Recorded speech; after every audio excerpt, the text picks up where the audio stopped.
Dzień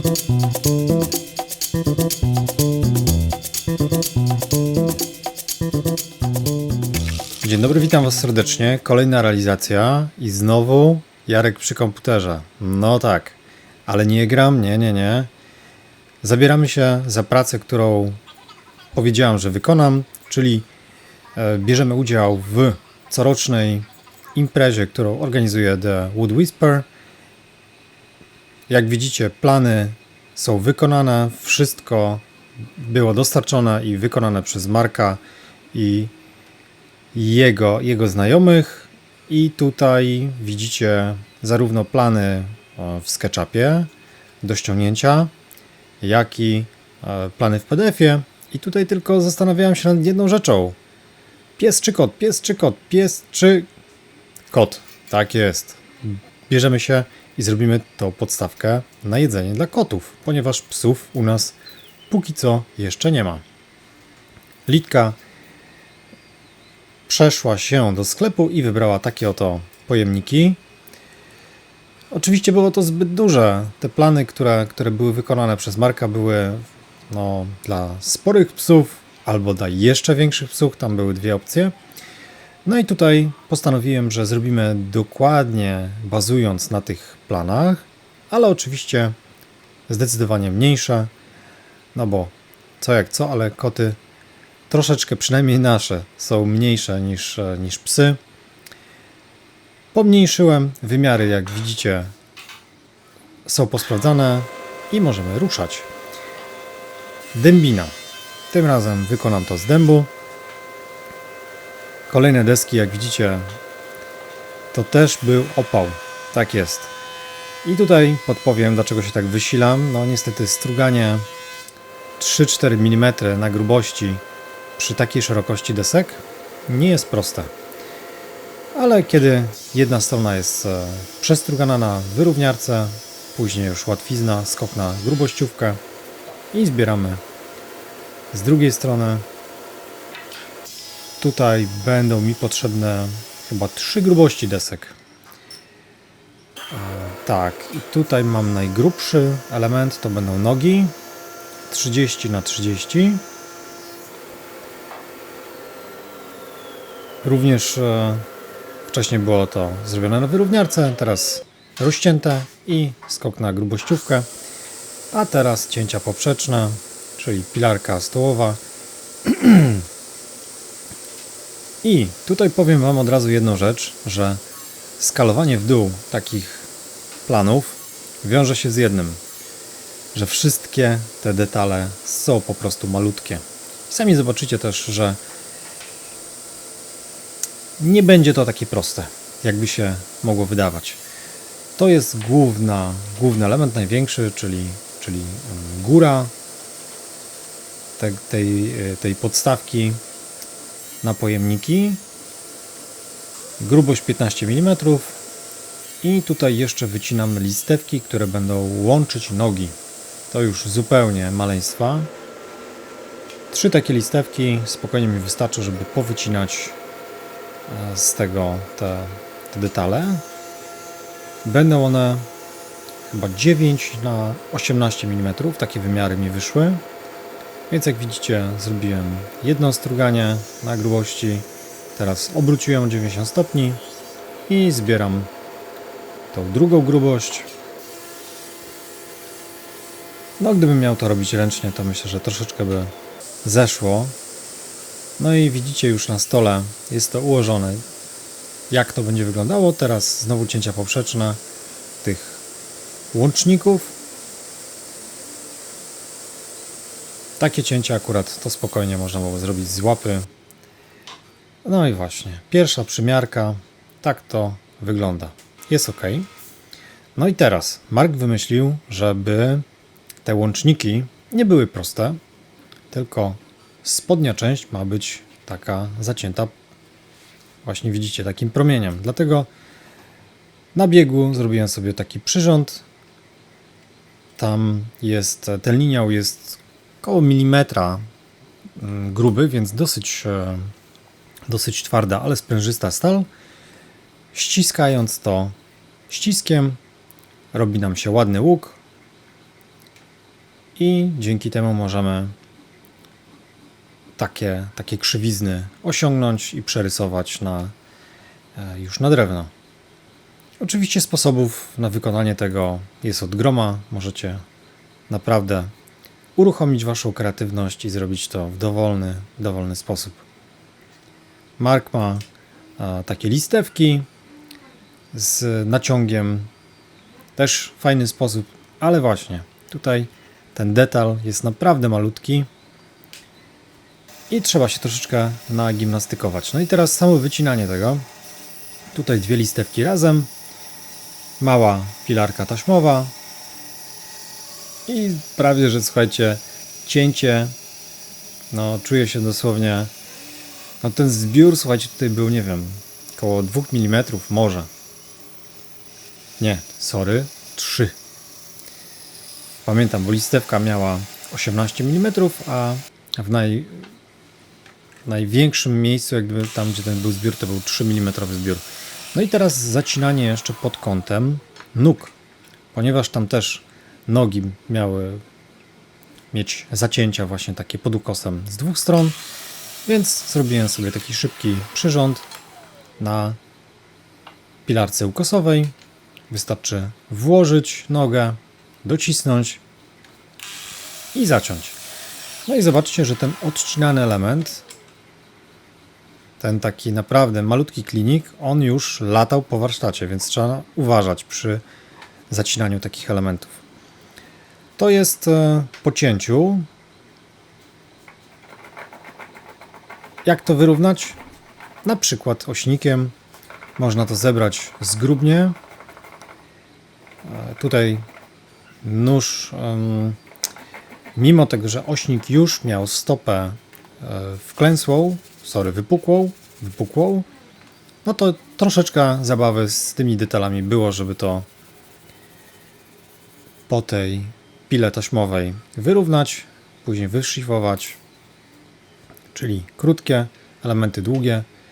No i taka przymiarka na szybko, żeby zobaczyć w ogóle, czy dla naszego oka, czy te wymiary, które tutaj minimalnie zmodyfikowałem, czy one są w porządku, czy też nie. Zrobiłem troszeczkę grubsze te nogi. Ze skali wyszło, że one miały być chyba 25 mm, a ja tutaj jednak zrobiłem je trochę grubsze, 30. Wydaje mi się, że jest ok. No i teraz to jest jeden detal. Ten łącznik nóg 9 na 18 mm. Te obliczenia, które tutaj wykonuję, będą mi potrzebne, czy potrzebuję ich, żeby uzyskać te dwa wymiary, które tutaj widzicie, 29 na 23 mm. I takie dwa dystanse będą potrzebne, żeby wykonać bardzo precyzyjne wiercenia. Tutaj wiertarka Iskra w ruch. No i zobaczcie, jak proste i łatwe jest trafienie idealnie w środek za każdym razem. Naprawdę banalnie proste. Element długi. Wystarczy poprzesuwać te dystanse, te zderzaki. Nie, bardziej dystanse. I znowu wiercimy. Oczywiście znowu bez żadnego mierzenia. Element krótki zrobiony, element długi zrobiony. No i oczywiście jeszcze zostaje kwestia nóg. I nogi. Jeden dystans się tylko zmienił, ten widzicie wysoki. On jest o 5 mm chudszy, przez co 5 mm wiertło zostało przesunięte.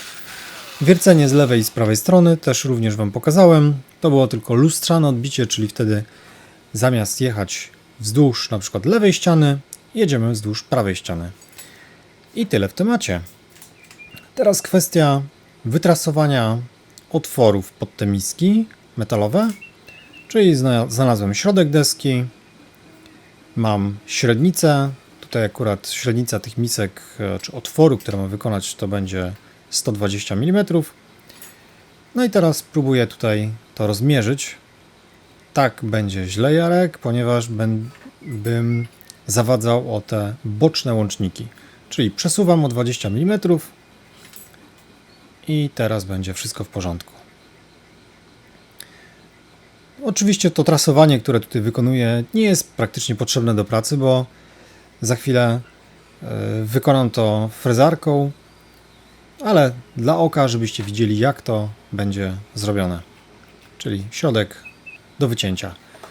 No i tutaj wiercę otwór dla pilota. Posługiwać się będę frezarką na cyrklu. No i teraz kwestia, słuchajcie, zamocowania tego na stole. Tak, żeby oczywiście nam się to nie ruszało, ale trzeba mieć też na uwadze to, że za chwilę frez wyjdzie na wylot. No i oczywiście po stole nie będę jechał. Więc to również naszej głowy kłopot, jak to zrobić. Dystanse pod spód i maki w stole trzymają materiał i możemy jechać. Kwestia ustawienia cyrkla, czyli tutaj nie będzie to dokładnie 60 mm, połowa, tylko ile to będzie? 60 plus 3 mm, ponieważ otwór na środku jest 6 mm. No i dobra, włożyłem pilot w środek i zaczynamy frezować. I tutaj przyznaję się, że po pierwsze zrobiłem trochę za duży zbiór i widziałem, że to trochę ciężko jedzie, dlatego się trochę cofałem, ale za chwilę poczułem, że coś nie halo, coś jest nie tak. No i słuchajcie, no, jak to się mówi? No wtopa totalna. Cały element idzie do śmieci, ponieważ cyrkiel, mimo tego, że mocno wydawało mi się, że to przykręciłem, cyrkiel czy frez pociągnął cyrkiel i się to wszystko rozwaliło. Zaczęło frezować po prostu z większym promieniem. Chcąc nie chcąc, szybko na maszynę, wyciąłem jeszcze raz ten element, no i później pomalutku zrobiłem jak trzeba. Wyrównywanie po pile. Tutaj mój ostatni ulubiony struk Kana. To, że ja zbieram, słuchajcie, na tyle razy, no to nie myślcie, że tutaj ja zebrałem milimetr. Myślę, że jak zebrałem, nie wiem, 0,1 czy 0,2 mm, to była góra. Ponieważ tam zbiór był ustawiony bardzo cieniutko. No i tutaj szlifowanie. Najpierw pierwsza szlifierka, ale zobaczyłem rysy, które powstały chyba po cyrklu. Tam coś musiało być pod spodem, więc druga szlifierka, ona zrobiła to zdecydowanie szybciej. Tam miałem papier inny i większy SUV. Fazowanie krawędzi. Malutka faza pod kątem 45 stopni. Z ręki również bawiłbym się w nieskończoność, a frezarką zrobię to bardzo szybko. Fazowanie krawędzi na nogach.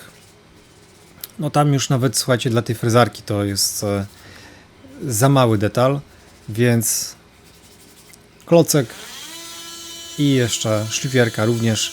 Ta szlifierka ma SUV bodajże chyba 1,6 mm, więc naprawdę bardzo delikatny zbiór. No i teraz klejenie.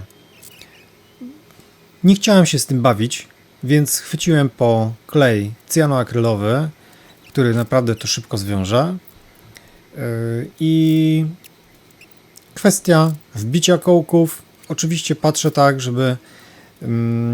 żeby ten klej, który będzie wypchnięty poprzez kołek, żeby jego tam nie było nigdzie, no bo jak zaschnie, no to za chwilę dobijając te elementy do nóg, po prostu by ten klej odpychał, nie? Nie można byłoby dokładnie połączyć tych materiałów, nóg i łączników. Kwestia kołków były minimalnie za długie, więc dociąłem. No i później wszystko kleję razem, delikatne ściski. Wiadoma rzecz. Dosłownie po paru minutach to wszystko było już połączone, ale niestety pamiętajcie, że skoro to ma być czysto i ładnie zrobione, no to niestety te wszystkie ślady po kleju trzeba usunąć I to niestety takie trochę taka robota, no jak to powiedzieć, denerwująca, wkurzająca i coś, czego się nie lubi. Albo człowiek oklei taśmą klejącą dokładnie miejsca, gdzie klej może wyjść, albo później, tak jak teraz widzicie, zabawa dłutem i papierem ściernym, żeby to wszystko ładnie wyczyścić. I tutaj ostrzegam, jeśli zrobicie to źle, nawet dla oka nie będzie widoczny ślad tego kleju, nałożycie jakiś preparat i ten preparat będzie inaczej wciągany przez drewno tam, gdzie klej był, a tam, gdzie go nie było, będzie zupełnie inaczej, więc przyłóżcie się do tego, bo inaczej będzie naprawdę kiepsko to później wyglądać. No i co? Kleimy w takim razie teraz wszystko razem. Tutaj również można byłoby zastosować jakieś łączniki jeszcze, ale ten cały przedmiot, który wykonuję, jest naprawdę niewielki, delikatny. Nikt to podstawką nie będzie rzucał, więc tutaj również sięgam po cyjanoakryl i przykleję to dosłownie w 2 minuty będę miał gotowe. Również już patrzyłem na zegarek, że późna pora. Wystarczy oczywiście to wszystko mocno przycisnąć, no i sprawdzić, żeby całość była równo spozycjonowana, czyli te nogi w stosunku do tego blatu. Można również tutaj przyspieszyć proces klejenia przez korzystanie z tych aktywatorów, ale tutaj nie było potrzeby. Te 2-3 minuty mogę odczekać, nie? Czyli przyciskam to i za chwilę klej jest połączony. Teraz kwestia wykończenia. Ja tutaj się zdecydowałem na lakier w sprayu. Lakier był położony bodajże chyba 3 razy. Widzicie, już wybiegam w przyszłość. Tak, lakier położę 3 razy. Trzeba oczywiście mieszać tą puszką i nie możemy oczywiście położyć tych warstw zbyt grubych, więc tutaj chwila cierpliwości, tego nie przyspieszycie, chociaż i tak ten lakier, który tutaj użyłem, czas schnięcia tutaj producent podaje w granicach pół godziny, więc 3 warstwy jestem w stanie położyć w ciągu 1,5 godziny. Ale później użytkowanie tego przedmiotu już polakierowanego, no to 24 godziny do całkowitego wyschnięcia czy utwardzenia. Po pół godzinie między szlif widzicie papier i to jeszcze taki zużyty 240. Trzeba to zmatować, chociaż tutaj tych włosków tak naprawdę zbyt wiele widziałem, że nie było, ale jeśli chcecie, żeby pod ręką było to naprawdę miłe, to zróbcie ten międzyszlif, później oczywiście sprężone powietrze i usuńcie ten cały pył, który powstał i dopiero wtedy możemy sięgać znowu po lakier i nałożyć warstwę drugą. I powiem Wam szczerze, że to wtedy już zaczyna wyglądać, kiedy te kontrasty na drewnie się pojawiają. Tym bardziej, że ta dębina tutaj właśnie też była w klasie rustic, dobrze, będę mówił po polsku, w klasie rustykalnej, czyli sęki, spękania, ale dzięki temu jest to naprawdę bardzo estetyczne i miłe dla oka.